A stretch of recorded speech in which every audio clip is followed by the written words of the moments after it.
Hello, everyone. This is Tom Fox. I'm the Compliance Evangelist, and I'd like to welcome you to another special series on the Compliance Podcast Network of Adventures in Compliance.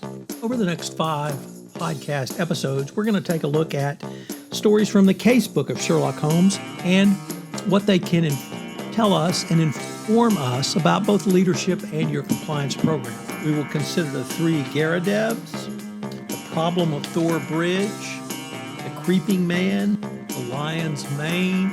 We'll conclude with the Veiled Lodger. I know you will find them illuminating, and as an aficionado of Sherlock Holmes, it's a lot of fun. Adventures in Compliance is a production of the Compliance Podcast Network.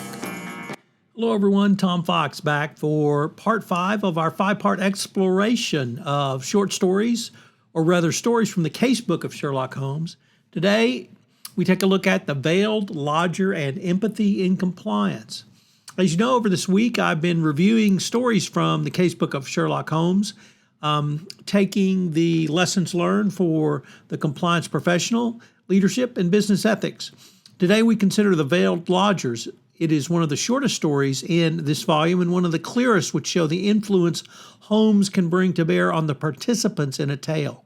This final problem solved informs today's discussion of empathy in compliance.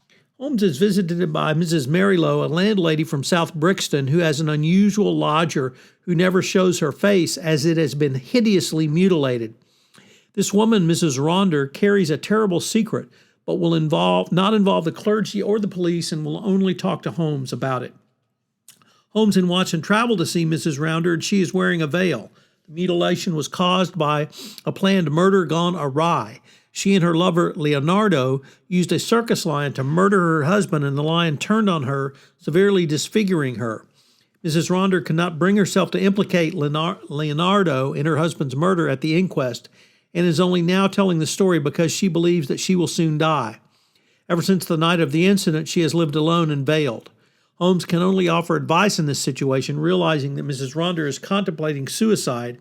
He reminds her that her life is worth something as an example of patient suffering. That is, patient as in not a hospital patient. In an impatient world, she responds to this by lifting her veil, and the sight is ghastly.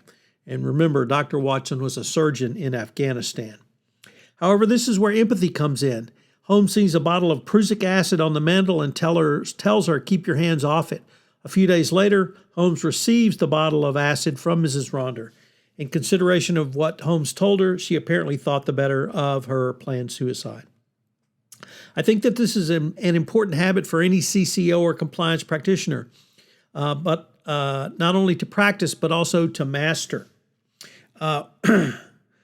3 researchers looked at this issue and focused on empathy is an actual choice.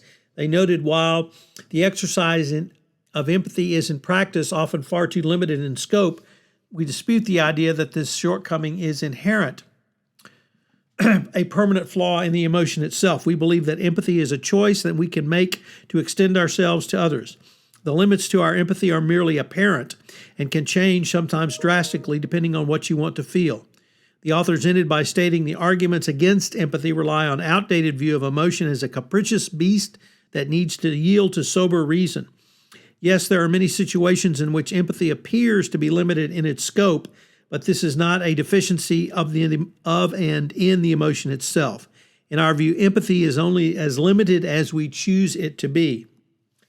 In another New York Times article on Is Empathy on Your Resume, Adam Bryant profiled Stuart Butterfield, the co-founder and chief executive of Slack, on his leadership style. Bryant's article on Butterfield and his leadership style brought these concepts home. Most interestingly, Butterfield began by discussing, "I'm good at the leadership part, but I've always said I'm a terrible manager. I'm not good at giving feedback. People are like horses. They can smell fear. If you have a lot of apprehension going into a difficult conversation, they'll pick up on that. And that's going to make them nervous. And that's when the whole conversation becomes more difficult." Another interesting insight on leadership was something as simple as meetings, and you probably have not thought of this in the context of empathy. If you're going to call a meeting, you're responsible for it. You have to be clear out of what you want out of it. Have a synopsis and present well. At the same time, if you're going to attend a meeting, then you owe it your full attention. If it's not worth your attention, then say so. Don't be a jerk about it and leave the meeting. So more than simply taking responsibility for one's own time, put out empathy to allow you to consider how your agenda or lack thereof may have negative repercussions on others on your team or in your organization. Another interesting insight from Butterfield were his thoughts on empathy as it related to leadership. This is a much sought-after trait for employees, as early in the interview process he asks, we talk about the qualities we want in people, and empathy is a big one. If you can empathize with people, then you can do a good job. If you have no ability to empathize, then it's difficult to give good feedback, and it's difficult to help people improve. Everything becomes harder. Similarly, to expand his example around meetings, Butterfield believes that empathy can express itself as courtesy. One way that empathy manifests itself is courtesy. Respecting people's time is important. Don't let your colleagues down. If you say you're going to do something, do it. A lot of standard traits that you look for in any kind of organization come down to courteousness.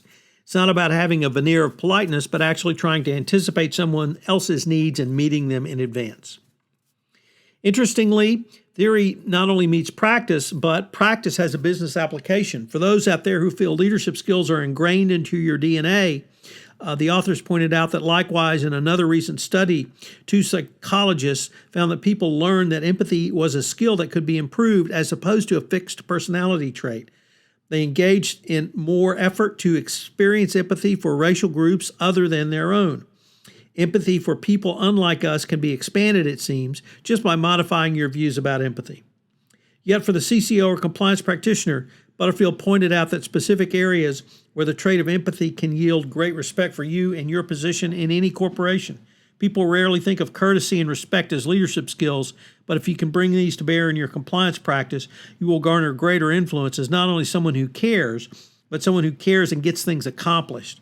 For any corporate discipline which relies on influence to succeed, these simple tools can go a long way to providing you a wider manner to impact corporate culture, become a trusted partner, and be a part of any significant business conversation earlier rather than later in the game.